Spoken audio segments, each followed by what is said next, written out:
Welcome back to the Skiff. You hear the local news in Georgia, but now we're going to talk international. And I've got Pete Blaber here, and we're going to give an update on what's going on in Ukraine. Pete, thanks for joining me today. Hey, good to be here, Todd. How you doing? We're busy, but it's all good. So there's a lot to talk about today, my friend. I've got a bunch ready for you. So you tell me when you want the first slide up. Yeah, great. So I'll just, as an intro, Mhm. you hit on it. Lots of developments, lots to talk about. Main thing is the peace talks between Russian Special Envoy Kirill Dmitriev and Steve Witkoff just concluded in Miami. More about that in a minute. Why they were meeting in Miami, of course, it's important to point out, talking about how to make world peace. Zelensky and the EU leaders were meeting in Europe to figure out how to find money and keep the war and the corruption going. So important to call that out. Just amazing juxtaposition of events. And as you'll hear, I'm going to go into this a little more as we get going. But whoever thought that you would have to have clandestine peace talks to end a world war size war.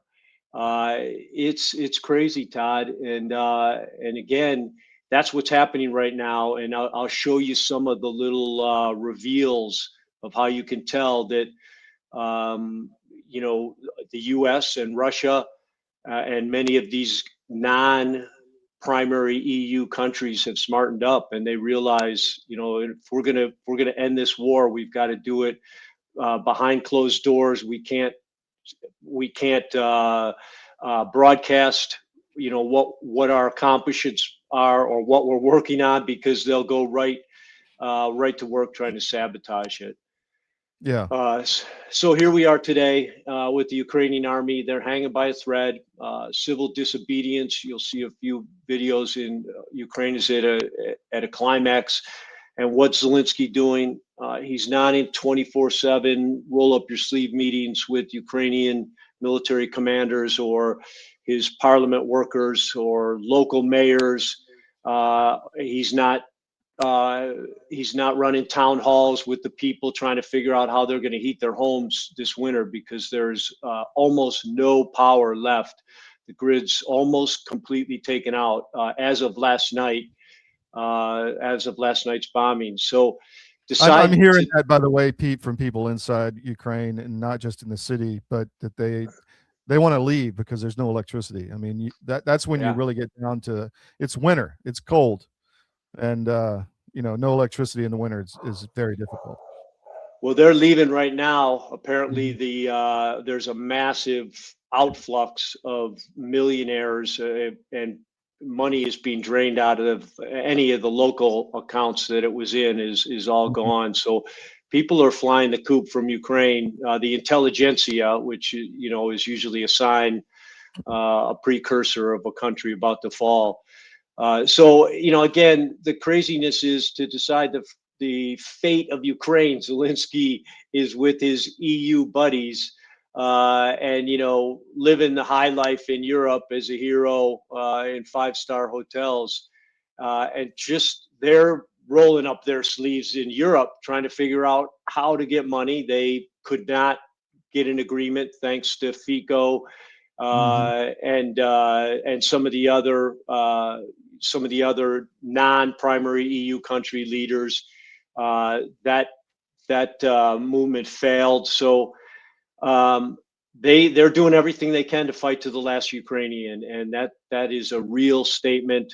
That's what the globalists are advocating for. So to conclude, and basically the story that we're going to tell today is the story of this Wizard of Oz moment that we're living in, and it's a Wizard of Oz moment because we're in the we're in the moment where Toto pulls the curtain back and reveals that everything we thought we knew about this wizard, this all-powerful wizard, is something other than what we were told. Mhm. And in fact, the wizard was a total lie made up by some old men, uh, like the propaganda for the Ukraine war. And the Ukraine war should be called the Ukraine propaganda war. and because this war is not what we were told.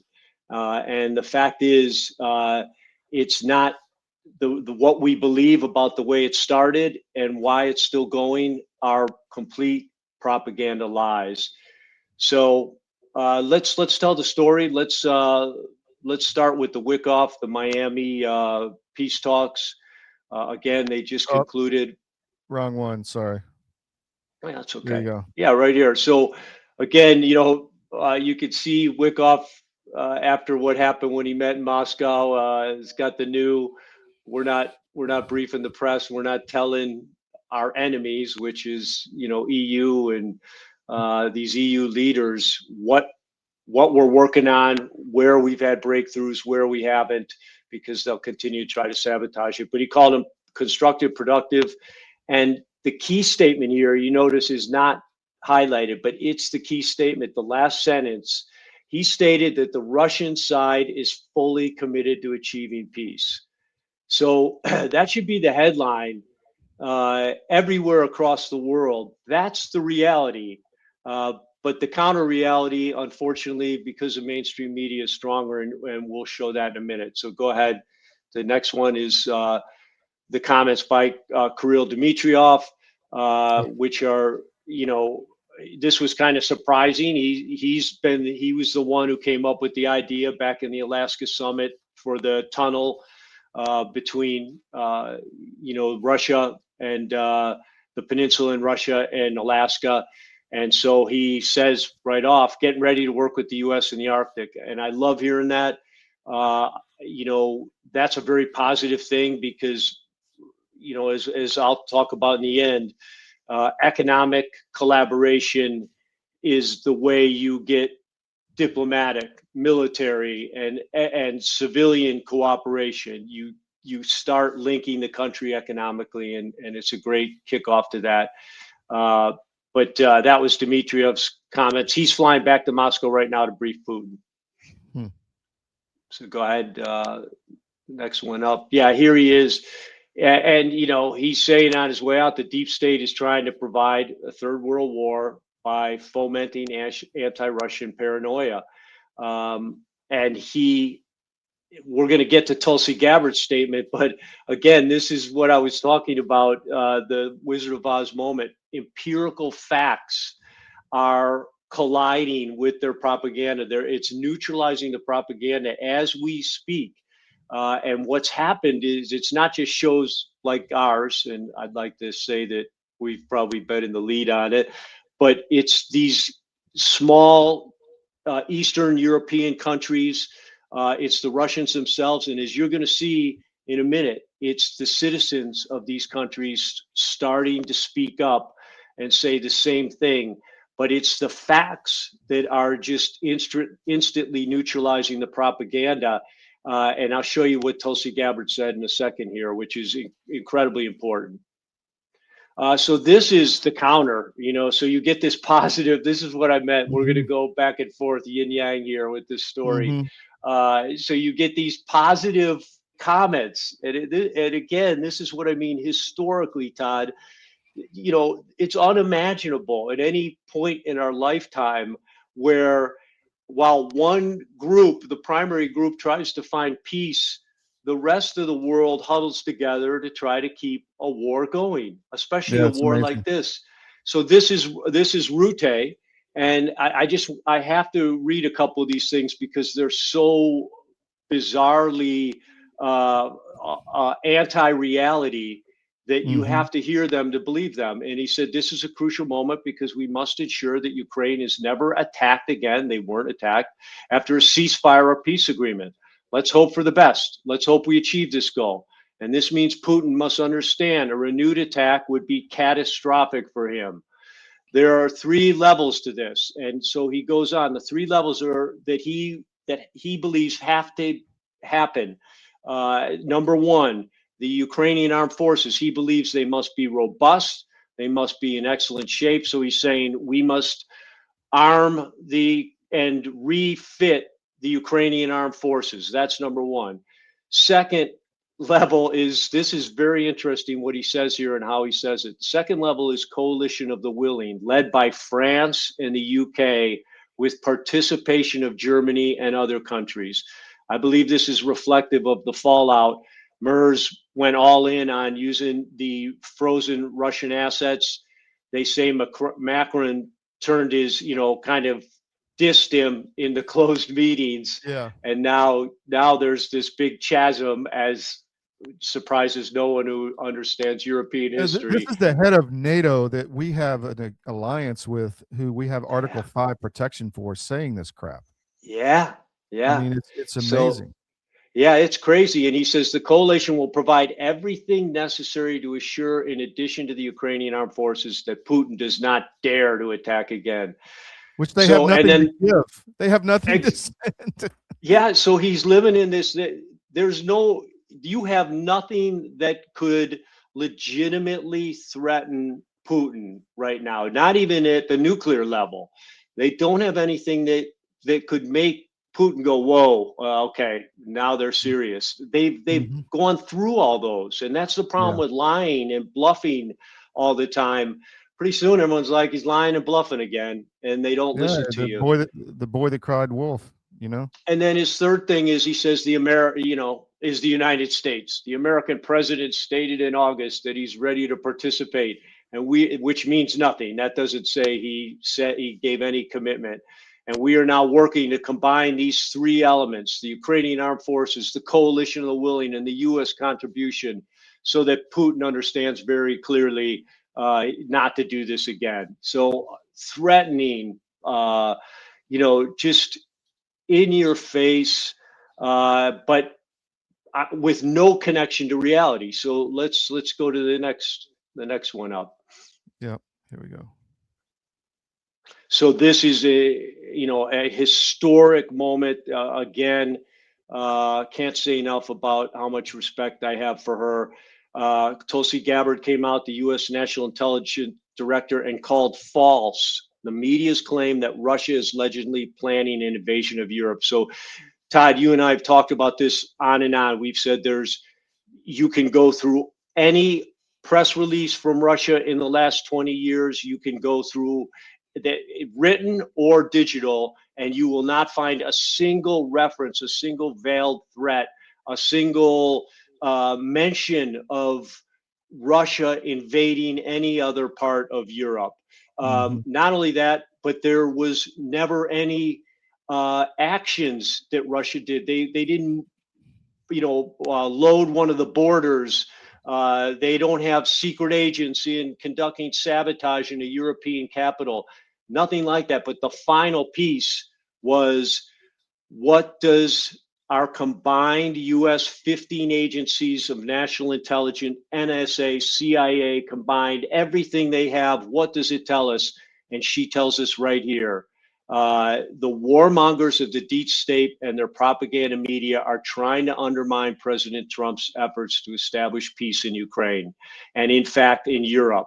The aim of such statements is to gain support for their pro-war policy. The truth is that the U.S. intelligence community informed lawmakers about the existence of data indicating that Russia is seeking to avoid a larger conflict with NATO, which has been the fact from the beginning. We have intercepted, our intelligence has told us from the beginning, the reason Putin has had such a kit glove approach, such a sensitivity to collateral damage, such a policy to keep Kyiv almost completely off limits, is because of this right here. He's always been concerned about accidentally sparking a larger NATO war. But now you have it. So anyone who says anything different is just bold-faced lying. There's no basis of fact anywhere but in their imagination. So hugely historic statement, not just for history and for us in the US, but for Russia, along with the new National Defense Authorization Act, which does not name Russia as an enemy, names them as a partner. And you're about to see Putin use both of those. The logic is his logic of why which is a fantastic reply to Europe. So go ahead. And we're going yin yang again. So you just heard that Director of National Intelligence of the United States of America, which is the Director of National Intelligence for all of NATO. And here's the head from one of your British brethren from the British Air Force. The sons and daughters of Great Britain should be ready to fight Russia. I mean, Yeah, they've Todd, said over and over, it's time to sacrifice our children. but don't you think those words, I mean, they're almost like something that, you know, that you would consider UCMJ against. It's Yes, such a yes, reckless statement. And yes. almost any other time, even in sensitive times, if a four-star general said something like this, he would at a minimum be demarched and more likely be relieved. But this is so bellicose and it's so in your face, but it's also so, it just shows you have to now look at him in the context of what we just showed before this, and you have to look at this guy and go, that guy is crazy. He's not trustworthy. He's not credible, and he's in charge of a country's entire air force. So I skipped over a couple videos. I've got the Putin video and the Lukashenko video. Yeah, let's do. It's okay. That's still a good order. Let's go to Putin because he. Okay, here we go. This is like 3 minutes. I probably won't play all of it. But. Yeah, it's okay. Final point with respect to those aggressive statements and declarations. I marvel at them. And I know. I personally know the current NATO Secretary General, the former Prime Minister of the Netherlands. I used to pay a visit to the Netherlands, and he's a smart person, a clever person, a systemic one. Talking about Rutte. And an efficient one. He used to be an efficient Prime Minister, and the economy of the Netherlands is in a good shape, and this is partly his merit. But now he's talking nonsense. Why are you talking this nonsense about a prospective war with Russia? They want to get ready and brace themselves for a war with Russia. Can you just read the new strategy, national security strategy of the United States, and it says that the United States is a key player and the founder and the main sponsor of NATO, and the bulk of the funding comes from the United States, as well as the ordnance and hardware and weapons. So the new U.S. strategy, security strategy, Russia is not indicated as an enemy. So I'll leave that there. I mean, that's fascinating. Yeah. It is fascinating, and just another observation that it's a pattern that is undeniable. Trump, from the moment he got in office in January of this year, 25, he began these, open air press conferences and this over availability to the people in the press, and you see it mirrored around the world. And Putin's doing the same thing, and it's interesting. Again, to juxtapose that to the Democrats and the globalists, they don't have any press conference. Joe Biden never had an open, free-flowing press conference because he couldn't, but he wouldn't even if he could have. The Democrats don't do it. The globalists don't do it. Why? Because you can't do it if you're not telling the truth, and what you're saying isn't based on facts. But if it is, if you're telling the truth and what you're doing and saying is based on facts as you know them and as are reinforced by, countless sources, then you can handle anything. You can take any open air press conference. You can take any question. That what you just saw with Putin there is a new thing he started. He's taking calls from all over the world in this. It's like a town hall he's doing. So really fascinating, really a positive step for world leadership, because that should be the norm. We've gotten away from it based on the Biden years. but very powerful. And he's using the logic, of facts. And I think this is what's turning around. So let's go to Lukashenko. He does the same thing. Yeah, let me just say, I was playing Trump's on the cold open this morning. Some of Trump's comments. He came out yesterday and said 27,000 Ukrainians died last month in the war. Yeah. Dude, that's insane. Yeah, it's 1,000 a day. It is. People can't understand the scope of this. I know.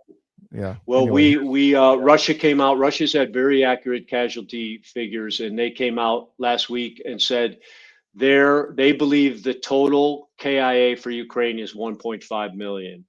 So I think that's right. We've been saying between 1 and 1.25, but it's 1.5 million.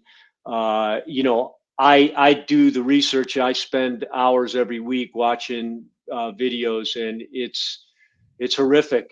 Most of them are on videotape, so it's not it's not some urban legend. You can see it. There was a body exchange that just happened last week. This body exchange, so the last 6 body exchanges have almost identical ratios, and that ratio is 39-1. So in this last exchange, 1,020, the Russia gave Ukraine 1,020 dead Ukrainian KIA that had been left on the battlefield. Ukraine gave Russia 39. Yeah. And that exact ratio has happened in all 6 exchanges. It's about 39-40-1 on the casualties going on the ground. Yeah. All right, here's Lukashenko. Thing that I think most Americans don't know, and you can probably explain this to me, is this: что я не знаю, большинство американцев также, наверное, не знают. Почему Путин начал эту войну? Зачем? К чему он стремился? Вы знаете, американцы не знают, потому что вы американцам истинные причины войны не рассказывали. Я вам приведу пример, который обычно привожу, и вы меня поймете. У вас рядом Мексика. Точно так, как у России рядом Украина. Так? Yeah, так. The subtitles fell off, Todd. You can stop it. I'll just sum up what he said. Okay. So he's doing a great job. He's using the analogy. He's explaining to her. And by the way, she's been pretty much a war hawk the whole time. Yeah. So it's interesting that she's doing the interview. But what he told her was about what's called the invasion. Is he said, imagine if Mexico was invaded. He didn't say China, but let's say China invaded Mexico, and they overthrew the Mexican government. We knew this because we have tapes of them talking about it. NSA recorded tapes of them talking about it and talking about who they were going to put in power after they overthrew the government. So then they overthrew the Mexican government, put their people in power, and their people instantly gave the order to begin killing American expats in Mexico. A lot of people don't know this, but there's 1.6 million American expats in Mexico. So let's say they killed only 14,000 of them, which is how many ethnic Russians the Ukrainians killed. So not only did they kill 14,000, then they outlawed the English language for those 1.6 million. Then they told them they can't practice Catholicism or Christianity any longer. It's against the law. Then they told them your pensions, your flow of money is being cut off. And all the while, they're killing them via just lobbing artillery into their housing projects. Yeah. What would the U.S. do? You don't have to ask that. As soon as the government was overthrown, we would flatten with missiles, with paratroopers. We would, if the downside would be we would more likely to overreact, but it would not be tolerated in the slightest. And yet when you apply the exact same scenario to Russia, people act shocked that they came in and really Putin announced it at the time when he announced, if you go back and play his tape of him announcing to the world the start of the special military operation, he calls it a humanitarian effort to end the genocide conducted by the Ukrainian military against the ethnic Russian people of Eastern Ukraine. And so this is what I mean. The logic is happening. Thank goodness for free speech and the ability to communicate. Well, that that's it. because It's the media is so key. I mean, people are so Yes. propagandized. I gave a speech at the Brownstone Institute up here in Hartford last week, and there was an Italian woman there, and she's like, everything you're saying is so new to me. And she's like, the Italians are so propagandized. They have no media. They don't know what's happening. And Yeah. I think that's exactly what's going on in many jurisdictions right now. Yes. Yep. Europe is they have no voice. Just as what we've told people about Ukraine, the reason you don't hear more and the reason we show those videos, those forced conscription videos, is because the people of Ukraine have no voice. There is no independent media in Kyiv. You and I both been there. We know that. They're gone. Yeah. George Soros eliminated every last one of them. He owns the media. In Europe, you're not allowed to speak out. Germany, France, and Great Britain do not share our values on freedom of speech. They're leaders. They're people, as we're going to talk about in a minute, are crying out for sanity and someone to recognize they have no interest in war with Russia and no interest in fighting a war for the weak leaders that they have running their countries right now. So I think we have a few more. Yep. Here's the next one. Yeah. So this is and more logic. For 3 years, they've been telling us that Russia is losing. And suddenly they're saying Russia is going to attack the whole world. How can someone attack the whole world if a year ago they couldn't even take a single dirt road? Propaganda is the same in the West and in the East, just in the opposite version. Let's give them money. Let them fight. It's really none of my business. So, it's really a good thing happening. And that's why I want to tell this story. Logic and freedom to share logic and empirical knowledge is the number one way to defeat propaganda and globalist censorship. And it's happening right now. Logic, common sense is contagious. And so is senselessness, unfortunately. But that's why you got to get common sense and logic out, and that's why free speech is so important. So, we showed that open press conference. The bottom picture there is of Putin in that open press conference. NBC News was there. They got to ask a question. That's the guy in the top. What did they do? They lied. They went back and told a bold-faced lie about what Putin said, figuring, hey, no one's going to watch this tape of Putin in, his own press conference in Russia. We can say whatever we want. So the truth again catches up, and it just shows you there's no letting up. You'd think NBC News, people like, mainstream organizations like NBC would be smartening up, going, hey, we better get on the other side of this thing because we're going to get exposed. But they're not. They continue to double down. They're all in. They're all in. Yeah. Yep. Here's the next. Yeah, this is a guy named Che Bowers. He's a reporter, and he went to Moscow from Europe. He said, absolutely no one here in Moscow wants war with Europe, the UK, or anyone else. He's a UK reporter. Meanwhile, no one in the streets of London, Paris, or Berlin wants a war with Russia. So why is a tiny EU NATO elite trying to burn the continent, and who's going to die for them? So just a great, I didn't include it, Todd. There were 2 tapes made, selfie videos. One's from England, one's from France. They're just, Joe Public, man on the street going, hey, I just wanted to say something to Russia. I want to tell you, us Brits have absolutely no interest in fighting you.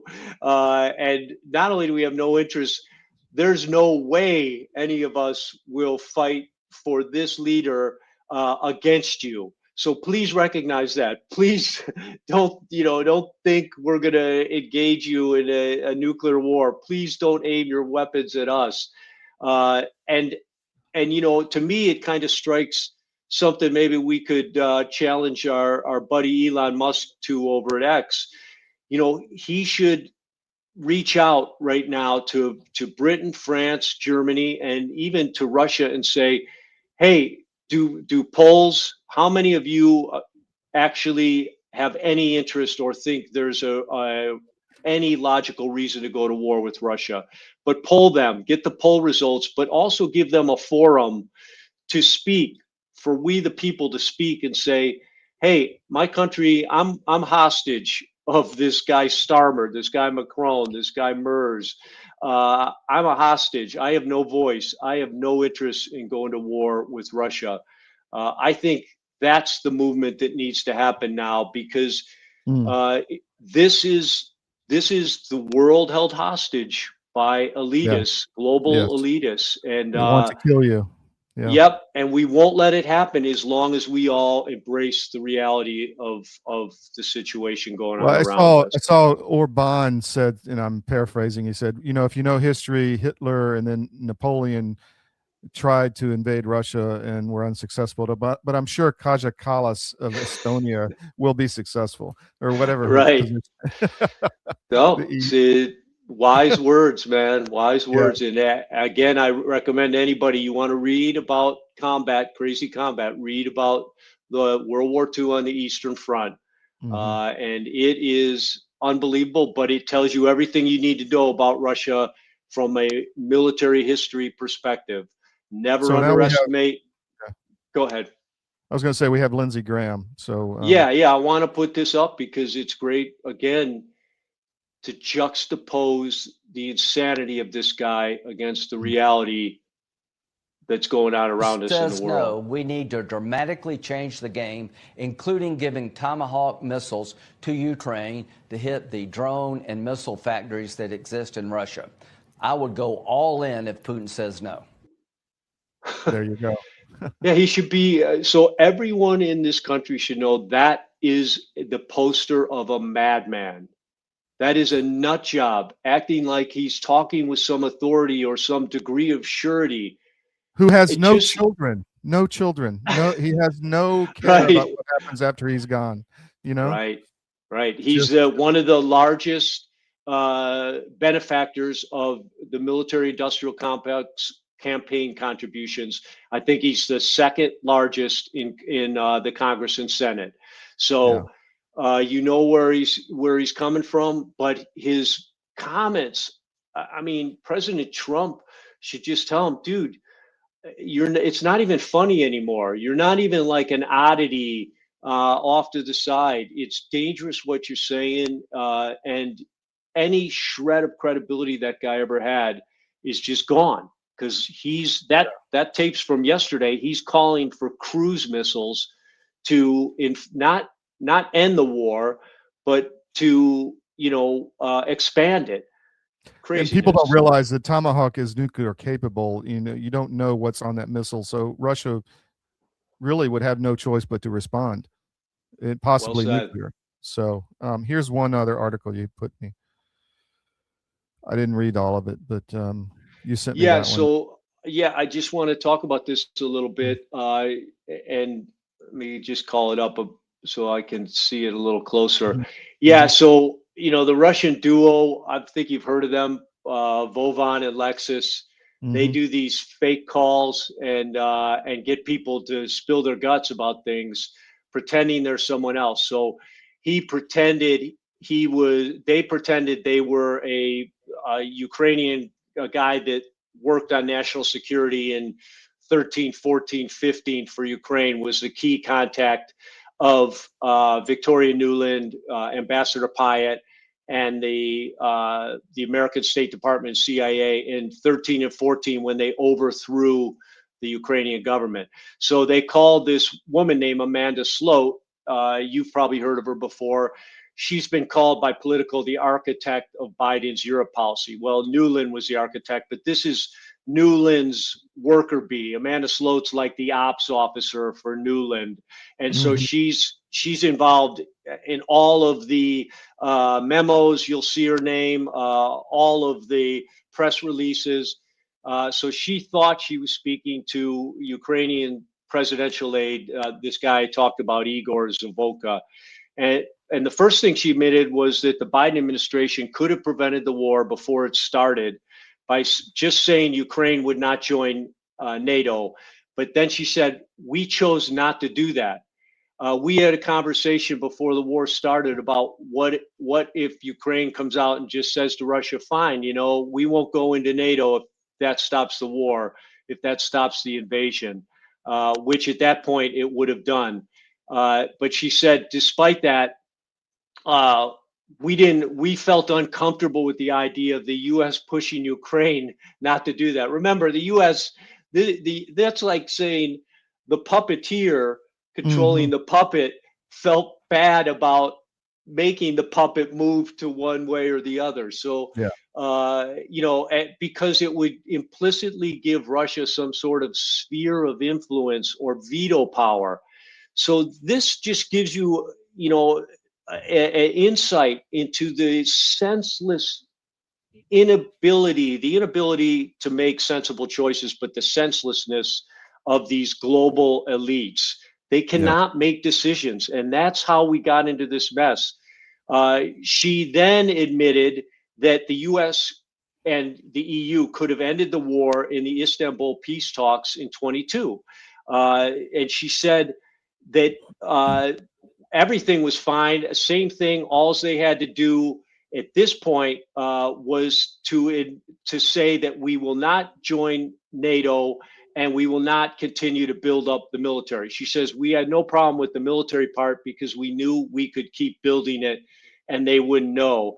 But just to tell them we would not join NATO. And Ukraine agreed. But then Boris Johnson flew into Kyiv and said, don't sign anything with the Russians. Let's just fight. The UK is really really disingenuous in this whole thing, obviously. So Amanda Sloat admitted all this. Now, what's interesting, she got on the phone on her ops officer, who's ex-NSC staff member Eric Green, and what he told the pranksters is far more dark and far more concerning.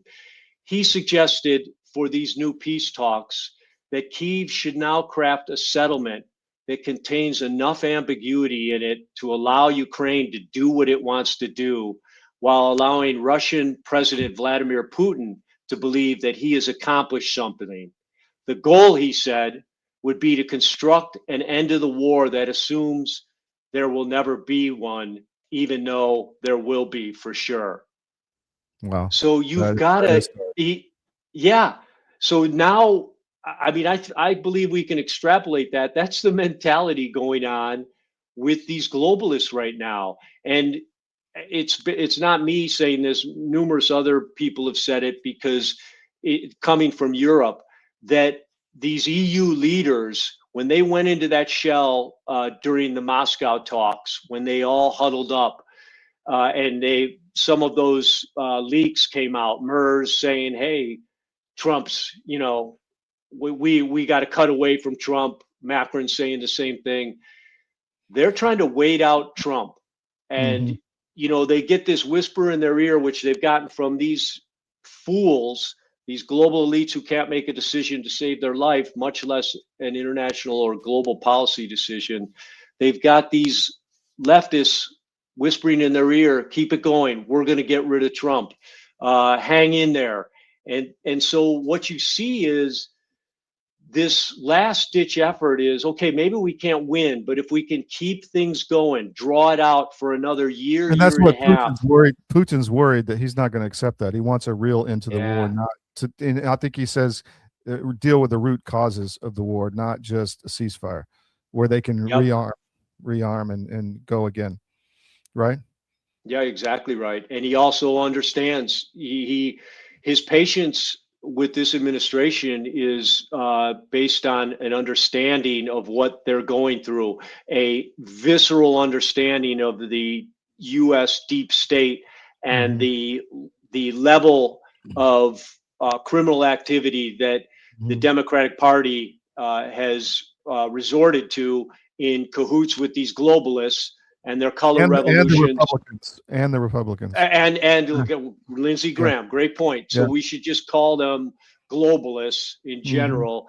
And he knows that's the real threat. And I think Trump knows that too. And that's why I said, I believe you've seen the peace talks go through this metamorphosis. They're now clandestine peace talks, and they're guarding, the conversations that go on in those peace talks, like they guard clandestine secrets. So I have one more short video of a drone attack. Do you want to play that? Yeah, I want to show that because that's how I want to close this out. So go ahead. And folks, this is just a small example of what's happening on the ground. These are Ukrainian soldiers. And that's their combat experience right there. And that happens, as we said, about 1,000 men are dying a day. Many of them just that way. And impersonal, they're getting out of vehicle, throwing their rucksacks on, and a drone blows them to smithereens. They die, they bleed out on a dirt road out in the middle of nowhere in Ukraine. This is what these globalists are fighting for. This is what they're trying to keep going. This is what they want in opposition to peace. And this is why it's so important to keep the logic flowing, to keep the freedom to communicate knowledge and facts globally, why it's so integral to the survival of freedom-loving people all across the planet. Survival of humanity. Pete, thank you so much, man. Such great information. Wow, just really great show. Really appreciate it. And we'll have you back after the holidays. Merry Christmas, Pete. And we'll see you. Merry Christmas to you and to all our viewers, Todd. All right. Take care, my friend. All right, so we're going to close the show out here. I mentioned earlier, Chris Rea died, who's a fantastic musician. I want to just play this video, and then we'll close out the show after that. Merry Christmas. Spend some time with your family. If you're looking to understand what's going on in the Middle East, paying the price, the untold story of the Iranian resistance, get that for whoever needs it. And let's stop a war in the Middle East from coming. So here we go with Chris Rea. Hope you really enjoy this. We'll see you next time.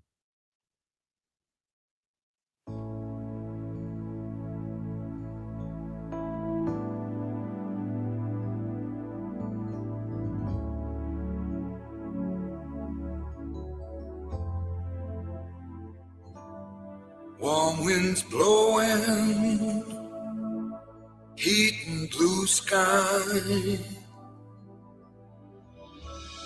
and a road that goes forever.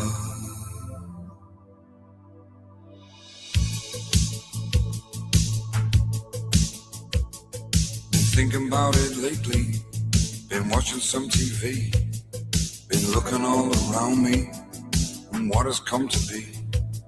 Been talking to my neighbor and he agrees with me. It's all gone crazy. Well, my wife returns from taking my little girl to school. She got beads of perspiration as she tries to keep her cool. She says that mess, it don't get no better. There's gonna come a day someone's gonna get killed out there. And I turn to her and say, Texas. She says, what? I said, Texas. She says, what? They got big long roads out there.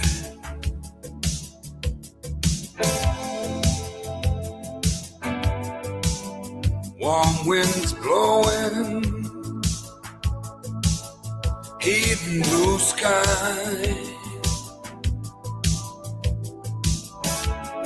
and a road that goes forever. I'm going to Texas.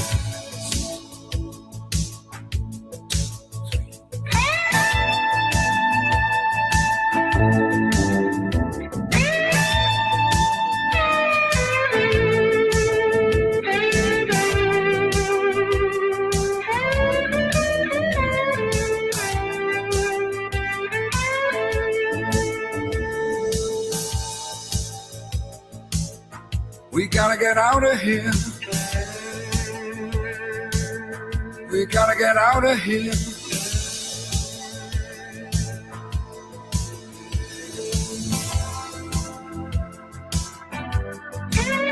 Well, I got a little brother, several meters high. Yeah, he's built just like a quarterback, and he swears he'll testify. He says he's been to Texas, and that's the only place to be. It stakes because no trouble here, that's the place for me. I'm going to Texas. Yeah, yeah. I'm going to Texas. Yeah, yeah. I'm going to Texas.